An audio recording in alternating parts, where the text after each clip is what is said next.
منگتا پھر حضرت شریف بن عطار رحمۃ اللہ علیہ 5 نامے سے غیر حق را حق خان دے پسر کیس در دنیا آزو گمراہ کر. اے سورہ احقاف دی آیت دا ترجمہ ومن اضل ممن يدعو من دون اللہ. اور اللہ نو چھڑ کے جڑا دوجیاں نال آوازاں ماردا اے نال بیوقوفی جمنا ایڈا گمراہ اور بے دین کہ سب کچھ دے مالک نو چھڑدا تے انہاں نال تریا پھردا جنہاں نو جو دینا وہ بھی اللہ چاہے تے کچھ دینا وہ کی دے سکدے.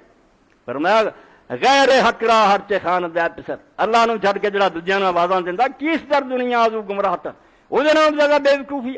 اور عرب شاعر نے اس کو کیا لم یخلق الرحمن احمق لیتن من سائل یرج النجا من سائل. اس منگ نالوں بڑا بھی کوئی احمق ماں نے جمیا جڑا منگ کو نہیں منگدا.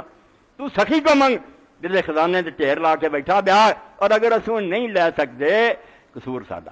گر گدا کاہل بد تقصیر صاحب خانہ دے گھر دا مالک ٹھیریاں لا کے بٹھا تے آوازاں دے تے سائل جڑا چوڑی نہیں پھیلاوندا قصور کہدا اس مالک دا نہیں یہ اپنا قصور. منگ ہر ویلے منگ. فرمایا تو فکر نہ کریں رب نے اتنے کہڑا لمبا چوڑا کام کر. اتوں یہ بھی گل سمجھ لو بڑے گمراہ بے دین مشرک پرانے کہیں ہوتے تھی ڈاکٹر کو نہیں جانے علاج تھی امیر آدمی نہیں آتے کہ میں غریب ہاں میری مدد کر کیوں کہیں رہتے اللہ تو صاحب مدد لاؤں. ایک مدد وہ آ جی میرے تے ورگے آج بندے ایک دوجے کو منگتے جاننے یہ بھی میری طرح کا ایک محتاج بندہ اگر ہویا پرلے دے دوں گا ورنہ کہ یار ایسے میرے کو کوئی.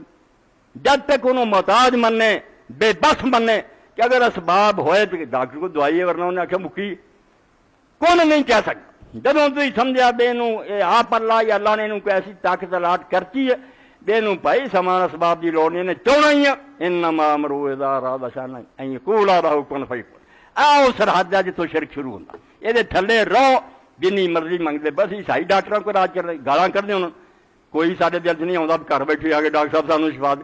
پتا ہے کہ سارے اسباب دے متحد یہ حد بندوبست تابع ہے کچھ بھی نہیں کر سکتے جب تک اللہ جدوں یہ حد آؤں نا اللہ یا اللہ نے انہوں کو دیتی پاور جنہیں امام ابن قیم رحمۃ اللہ علیہ فرماؤں آل عبادت عبادت مشہور دین کی جڑ تو انہوں سمجھا دیں کہ پوجا ادو شروع ہوتی ہے جدوں بندہ سمجھے کہ جہد کو میں منگ رہا یا جنہوں سجدے کر رہا بین للمعبود سلطتاً غیبی ہے ایک سمجھو باہر کوئی طاقت غیبی ہے کو یک جرو بہار النفع وزر جہد چاہے تو بیڑا بھی غرق کر سکتا سوار بھی سکتا.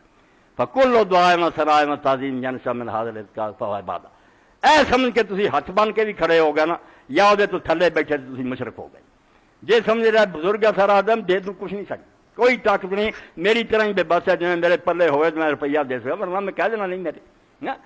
اور جنگے تبوک کی ہوا کتنے صحابہ آئے جڑے شوق رکھتے سی تڑپتے سی بے ایمان بھی آئے بھی یا رسول اللہ سانو بڑا کم کار بہانے بنا کے جان چھڑا گئے. وہ بے ایمان سی ایک نیک سی جڑے آندے اگر سواریاں ہوندیاں سفر خرچ ہوندا اسی نال جانا اور کھیل نہیں سی ہزاراں میل دا پینڈا اگ دی طرح سورج برس رہا سی صحرا دا سفر سواریاں ہے کوئی نہیں. اللہ دے رسول علیہ السلام جدو آ کے آخیا سورہ توبہ آپ نے کیا کیا کل تلاج دما حملکم میرے کو یار سواریاں کوئی نہیں میں تو کوئی انتظام نہیں کرنا.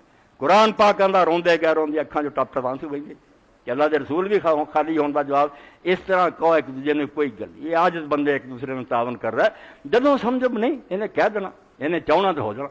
یہ وہ طاقت ہے جی صرف خدا کو یا مشرکان دے نیک لوگوں نے میں نے دتی کوئی نہیں نہ آپ کر لی. یہ طاقت کیوں خدا نے دینی بے بس ہو گیا. لم یکن لہ ولی من الذل اللہ فرماؤں میں تھک گیا بے کام انہوں نے دیتے بھی تسی کرو کی انہوں نے کرنا کدی سو جاندے ہیں کدی بے ہوش ہو جاندے. میں سید کائنات فخر موجودات محمد رسول اللہ صلی اللہ علیہ وسلم دا حوالہ دینا اللہ دے رسول نے کی ہویا عشاء دی نماز لی لوگ مسجد لیکتے رسول کریم علیہ السلام سے بے ہوشی تاری ہوندی. صحیح بخاری سارا واقعہ مرض الفات دا پڑھو. آپ نے پوچھا کہ نماز پڑھ چکے فرمایا نہیں یا رسول اللہ ڈھیک دے تب منگوایا ازواج مطہرات کو وچ بیٹھے پانی مشکاں پائیاں ہوش آئی اٹھن دا ارادہ کیتا بے ہوش ہو گئے. پھر ہوش آیا پوچھا کی آخیں جی ڈھیک دے 3 باری تو بعد آپ نے آخا بس ہو گیا میں جاؤ ابو بکر نو آکھو کہ لوگوں نماز پڑھا. اس تو کیوں تھی خدائی خدا کو کھو کے دندے پھر دے یہ وہ کام ہے الحی القیوم لا تاخذہ سنۃ ولا نوم نہ اونگ آؤندی ہے نیند آؤندی وہ خدا اس دنیا نو چلا دے. کوئی چھوٹی جی گل ایک دفتر نہیں چل رہا اگر وہ راٹ آ جائے عرش عظیم تو لے کے تحت الصراط تک عدل تو لے کے اب اس جہان کو سنبھالنا خدا تو سوا کسی کا کام ہے گا.